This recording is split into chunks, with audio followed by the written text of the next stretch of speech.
ladies and gentlemen, so we have some stuff to get into today. I am just going to get right into it.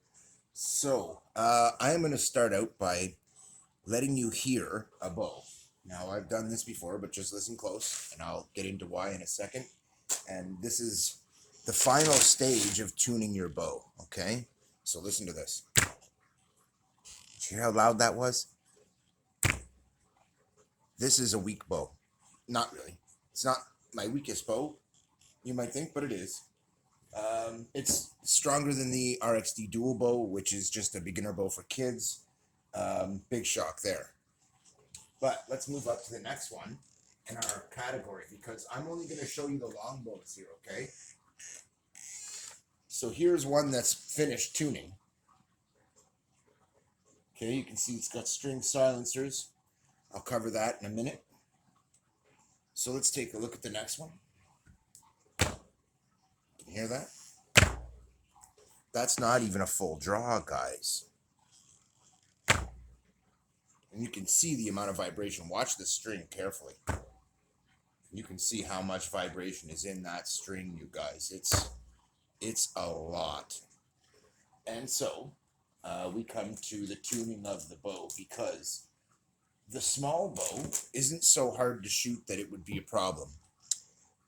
The next bow up starts to hurt the wrist a little because you're talking about some real horsepower here. And it vibrates pretty hard. It doesn't vibrate as much as the other one you might think, but it does. It vibrates more. In fact, I find the higher the poundage on these bows, especially with paracord, the more they vibrate like crazy, the harder they are on the arm. So now let me have you hear this one, which is finished. And I'm at the point now where I'm ready to start making my next longbow for one of my roommates. So listen to this. Oh, heard something go flying there. It's okay. I just bumped something here.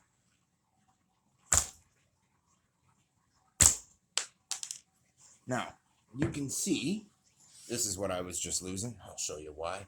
In this stabilizer box, I don't actually have these screwed all the way in, and I didn't want them that way. In fact, I just put in some shorties temporary to help lock this in, and that was the 2 clicks you heard them falling out. It's because they're loose. I didn't actually want them tight yet, but that's because I wanted to be able to move this, and I don't actually have it drilled into the bar.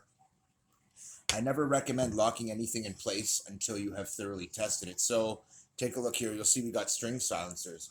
This thing is so quiet now and so smooth that it's much more easy to shoot. I used to need a glove to shoot this one because it was really ripping apart my elbow with all that vibration.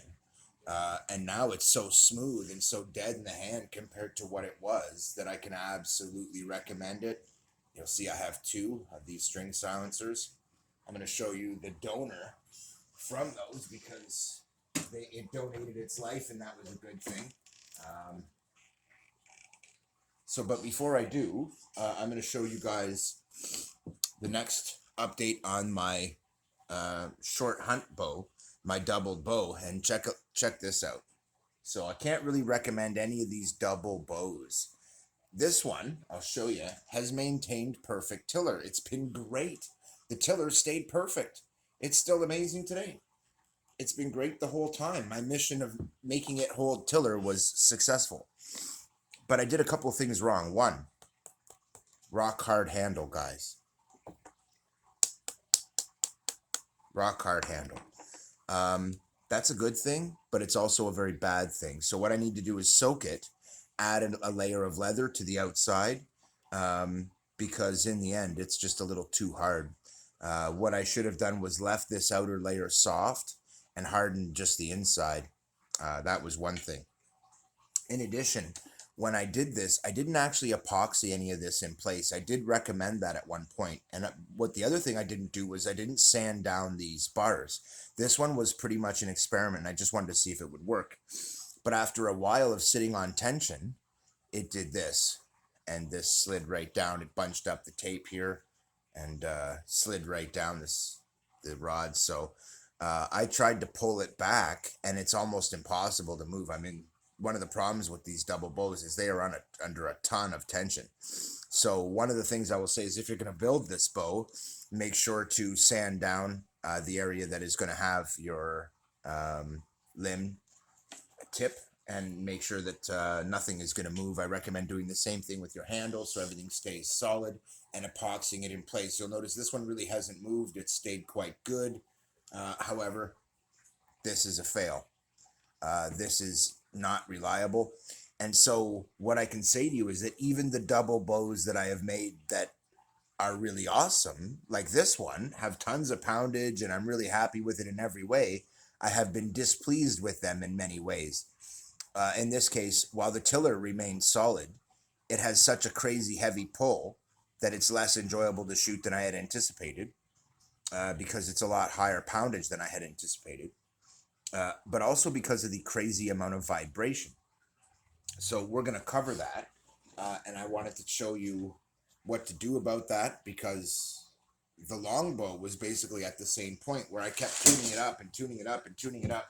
And every time I tuned it up, the hit in my hand I felt got stronger, and the vibrations involved got stronger, and all this other stuff kept continually kind of pushing me to the point where I didn't want to shoot it. And instead I wanted to work on it. So I'm just going to string this one real quick and let you hear how this sounds. And then I'm going to pause it for a quick second, and I will put on a string silencer for you guys so you can actually hear what that's like. Because in the end, you know, a string silencer counts for a lot, right? You might not know that, but it really genuinely does, you guys. And if you've never had string silencers on your bow, well, then you're in the same boat I was right up until I installed this set, which has made me want to shoot this video because they're so good that I really feel like you guys need to hear about them. That being said, you know, we all in the end kind of have our own game, right? You have things you want out of your bowing experience that are going to be different than what I want. Now, in this case, I don't even know if I'm going to be able to really make this stay in place, you guys. In fact, I highly doubt that I'm gonna. So I'm just gonna try this real quick. I'm just gonna lock it down. Unfortunately, I'm gonna have to lock it down crazy tight and have a much higher brace height in order to pull this. Okay, it's loud. And that thump that you can actually hear, if you watch my hand real close, you can see the punch that I get in the hand every time I pull that trigger. And it hurts. You feel it. So I noticed that as the poundage got higher, not only were they louder, which is bad in the bush, but they were more painful to shoot. And it started really bugging my shoulder. And so immediately after testing that, I started coming up with this. Now, just listen to the quietness of that. It's not exactly what you'd call quiet. I've already tuned that one and damped it to some degree. So what I'm going to do here is I'm just going to pull out this here needle and thread. Nothing complex here, you guys. This is going to be the last update in this series, I think, because there's really not much more for me to share with you right now. Basically, we've kind of gotten to the point in this series where there's really not much more for me to tell you. It's really all in how you tune things and what you want to get out of your bow experience. Now, in my case, I was pretty in the know on what I wanted in great detail. So what I'm going to do is I'm just going to put this together onto the serving. I'm actually not going to put it through the string. I'm not going to sew it into the string. I'm just going to let the tension from these hold it in place.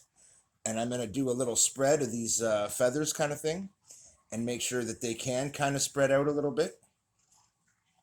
And now I'm just going to kind of pull them out of the way. And I'm just going to start going through the middle here, up underneath the string, in the middle of this package, and making sure that I get both pieces in here so I can pull it tight to the string like that. And I'm just going to start kind of doing that. And then once I've done that a couple times, I'm just going to pop through the middle, lock it off. Okay, this is a really old way to lock things off when you're sewing. So I'm just going to come up like this, drop my needle through and do that.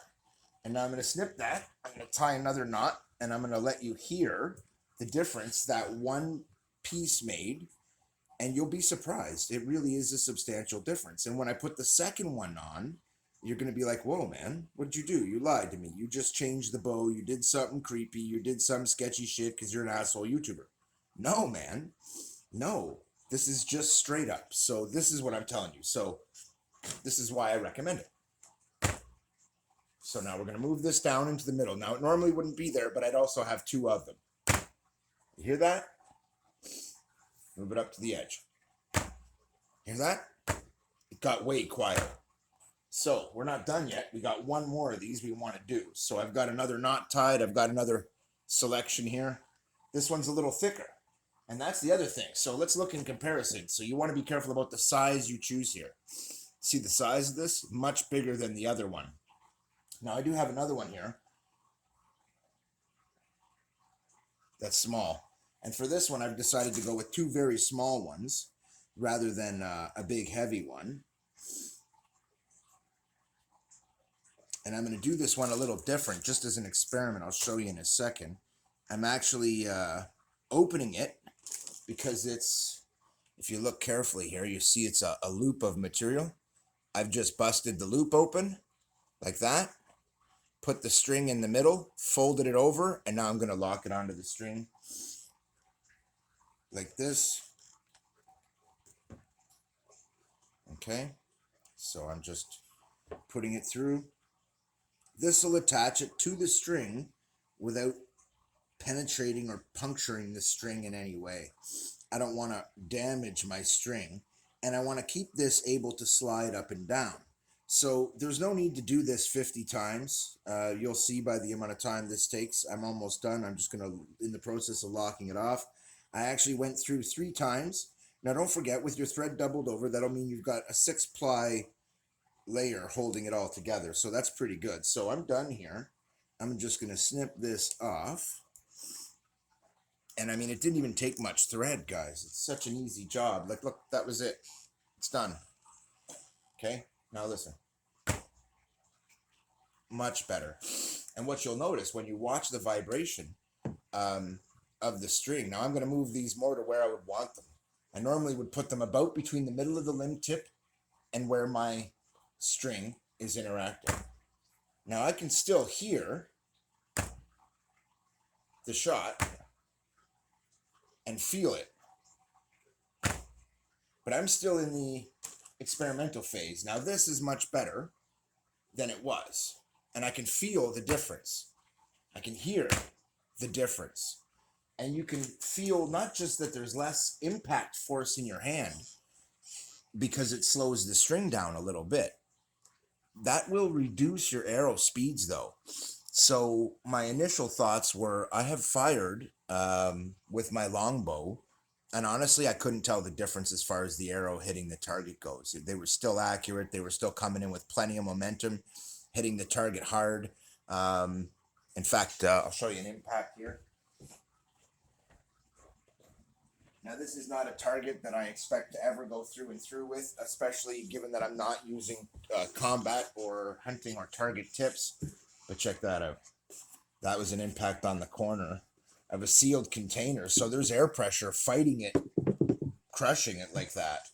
And it really puts out some force. I mean, this thing, you can just look at some of the impact marks here and you can see it's no joke. I mean, it's hitting with some force. Look at that. That's a dull, round, smooth tip that almost busted right through that plastic and actually stretched it out. It hit so hard. So I'm actually pretty impressed, and that's off my longbow, guys. So what I will say to you is that the string silencers matter.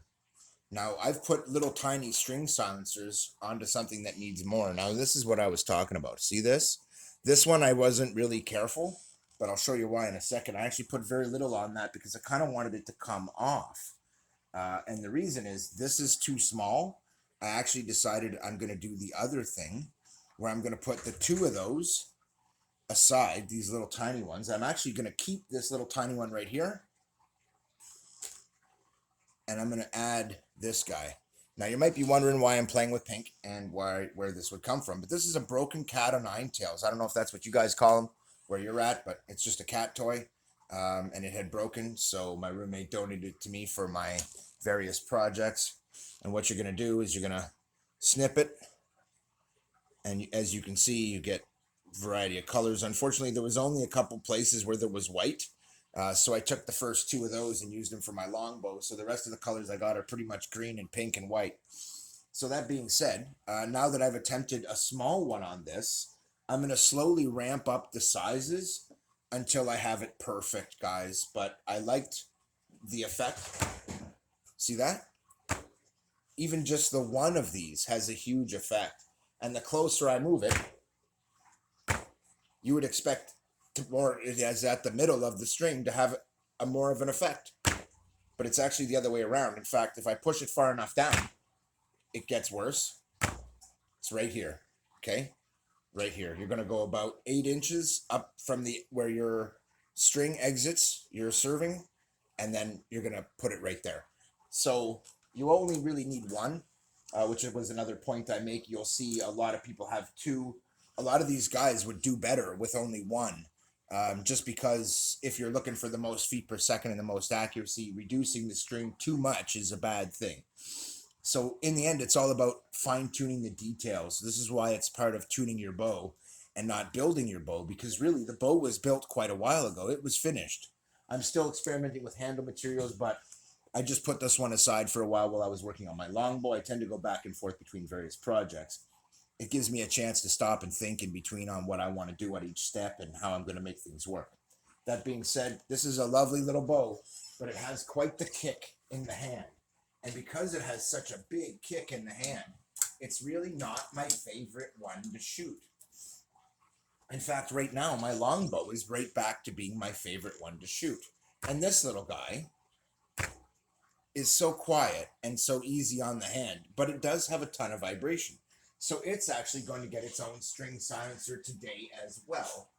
And in the end, everything else has worked out very well. My stand is still holding weight. It still has no problems. It's doing excellent. As far as that goes, I'm actually quite impressed. And so there you have it. I have stabilizers installed. I have, as you can see, there's an update on that as well. I've shaved this down further and sunk it right down in. I have it friction fit, and I've not had it come back out. It was falling out when I started to shoot. That's perfect now. No need to fix it. In fact, the longbow is essentially finished. I love it. It's been great. But look carefully at the size of these. I'll give you my hand for, okay? See the size difference? And this is what I'm talking about. So on the smaller bow, it's weaker. And it doesn't hit as hard. So I didn't want to damp the string as much because it has less poundage. But for this one with higher poundage, and it never had a problem kicking hard. So the one on the front is actually even bigger. That's the one on the top of the bow. You might think it's not. It's actually the one on the bottom of the bow. No. Yes, it is the one on the bottom of the bow. Just to say it, it is the one that's on the same side as the stabilizer. So I have a lot going on that silences the bow, and you can see they ended up about the same distance proportionally up. Now, this is a little farther than 8 inches, but it's actually the same percentage distance from the outer limb to the center of the bow. You'll find my silencers, and you'll find that for most pros, they're going to be right about the same spot because they'll do what I did. They'll experiment. This is where the string is actually vibrating the most. Don't forget it's dented by the arrow here and the fact that you're holding it. And then when you let that go, all that vibration is transferring through those sections. So you want to kind of smooth that out a little bit. And it also makes it so quiet. Now, this is the other part. You're going to get progressively quieter, and it'll have progressively less punch in your hand as the string is slowed down in its impact. Force is slowed down. The problem is every step you take in that direction is a step towards a weaker bow. And I didn't really want that. So with the longbow, it was pretty strong. I wasn't feeling like I needed to worry about that. Whereas with the next one down and the light bow, I don't want to make them any bigger than I have to whatsoever. You want your silencers as small as humanly possible. to have as minimum effect as possible to maintain the best possible overall accuracy. Don't forget, this series is focused on accuracy, guys, which means everything we're going to do is going to be focused on accuracy above all else. If you want perfect accuracy, man, that's how it has to be. This is where you find out whether you really do want perfect accuracy or comfort. Keith out.